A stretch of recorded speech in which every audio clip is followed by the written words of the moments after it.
உங்கள் தந்தி ஒன் தொலைக்காட்சியில் கருடா தினமும் காலை 6 மணிக்கு காண தவறாதீர்கள். நாமக்கல் மாவட்டம் பள்ளிப்பாளையம் அருகே பெண்ணை வீடு புகுந்து மிரட்டி நகையை பறித்த 2 இளைஞர்கள் உட்பட 4 பேர் கைது செய்யப்பட்டனர்.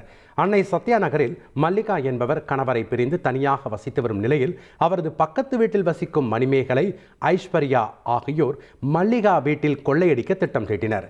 இன்ஸ்டாகிராமில் பழகிய அப்துல் சாந்தகுமாரை ஐஸ்வர்யா உதவிக்கு அழைத்த நிலையில் இளைஞர்கள் இருவரும் மல்லிகா வீட்டிற்குள் புகுந்து நகை பணத்தை பறித்தனர். மல்லிகா கூச்சலிடும் சத்தம் கேட்டு அக்கம் பக்கத்தினர் வீட்டிற்கு சென்று இருவரையும் மடக்கி கம்பத்தில் கட்டி வைத்து போலீசில் ஒப்படைத்தனர்.